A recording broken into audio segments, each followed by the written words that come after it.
ஆஸ்திரிய நாட்டில் உயர்நிலை பள்ளி ஒன்றுக்குள் துப்பாக்கியுடன் நுழைந்த மர்ம நபர் சரமாரியாக சுட்டுத் தள்ளியதில் மாணவர்கள், ஆசிரியர்கள் உட்பட 10 பேர் உயிரிழந்தனர்.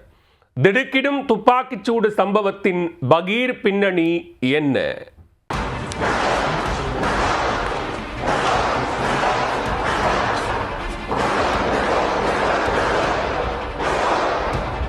உலகின் அமைதியான நாடுகளின் பட்டியலில் முதல் 10 இடத்தில் இடம் பிடித்துவிடும் ஆஸ்திரியாவில்தான் இந்த கொடூர தாக்குதல் சம்பவம் அரங்கேறி உள்ளது. மேற்கத்திய நாடுகளில் துப்பாக்கி கலாச்சாரம் பள்ளி குழந்தைகளின் உயிரை பறித்த சம்பவத்தின் திடுக்கிடும் பின்னணி என்ன?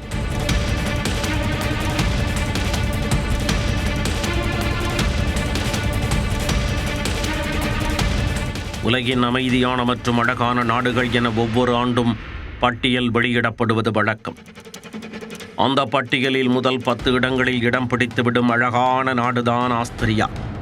ஐரோப்பாவில் அமைந்துள்ள இந்த நாட்டில்தான் தற்போது இந்த சோக சம்பவம் அரங்கேறி உள்ளது.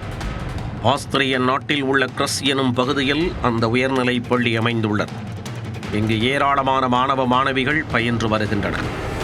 இந்த பள்ளி வளாகத்திற்குள் அந்நாட்டின் நேரத்தின்படி காலை 10:30 மணிக்கு மர்ம நபர் ஒருவர் துப்பாக்கியுடன் நுழைந்துள்ளார்.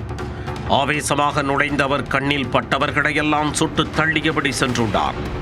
துப்பாக்கிச்சூடு சத்தம் கேட்டதை அடுத்து பள்ளியின் அருகில் இருந்தவர்கள் உடனே அப்பகுதி காவல்துறைக்கு தகவல் கொடுத்தனர். தகவல் கிடைத்த சில நிமிடங்களில் போலீசார் அங்கு விரைந்துள்ளனர். அப்போது பள்ளி வளாகம் முழுவதும் வெறும் பதற்றத்துடன் இருந்துள்ளது. உடனடியாக களத்தில் இறங்கிய போலீசார் அங்கிருந்த மாணவர்கள், ஆசிரியர்கள் மற்றும் பள்ளியில் பணிபுரிந்து வரும் ஊழியர்களை பாதுகாப்பாக வெளியேற்றினர்.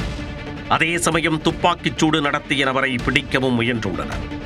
இந்த முயற்சியின் போது குற்றவாளி பள்ளி கழிவறைக்குள் சென்று தன்னைத்தானே சுட்டுக் கொன்று தற்கொலை செய்து கொண்டதாக கூறப்படுகிறது. விசாரணையில் அந்த ஒரு நபர் மட்டுமே இந்த துப்பாக்கிச் சூட்டில் ஈடுபட்டது தெரிய வந்தது. உயிரிழந்த மர்ம நபரை மீட்ட போலீசார் துப்பாக்கிச் சூட்டில் உயிரிழந்த மாணவர்கள் மற்றும் ஆசிரியர்கள் உட்பட 10 பேரின் உடல்களையும் மீட்டனர். துப்பாக்கிச்சூடு நடத்தியவர் யார், எதற்காக துப்பாக்கிச்சூடு நடத்தினார் என்பது குறித்து போலீசார் தொடர்ந்து விசாரித்து வருகின்றனர். பெரும்பாலான மத்திய ஐரோப்பிய நாடுகளைப் போலவே ஆஸ்திரியாவில் துப்பாக்கி வன்முறை அரிதாகவே அரங்கேறி வருகிறது. கடந்த 2001ஆம் ஆண்டில் துப்பாக்கிச்சூடு சம்பவங்களின் விகிதம் 1,00,000க்கு 0.1 இருந்தது. இது அமெரிக்காவில் 1,00,000க்கு 4.5 உள்ளது.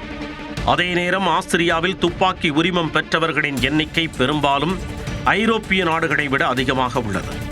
சுவிட்சர்லாந்தை தளமாக கொண்ட ஒரு ஆராய்ச்சி நிறுவனம் மேற்கொண்ட கணக்கெடுப்பில் 100 குடிமக்களில் 30 பேர் சொந்தமாக துப்பாக்கிகள் வைத்திருப்பது தெரிய வந்துள்ளது. கடந்த அக்டோபரில் வடக்கு ஆஸ்திரிய நகரத்தின் மேயர் சுட்டுக் கொல்லப்பட்டார். அதன்பின் தற்பொழுது பள்ளிக்குள் மாணவர்கள் மீது அரங்கேறி இருக்கும் துப்பாக்கிச்சூடு நாட்டையே உலுக்கியுள்ளது.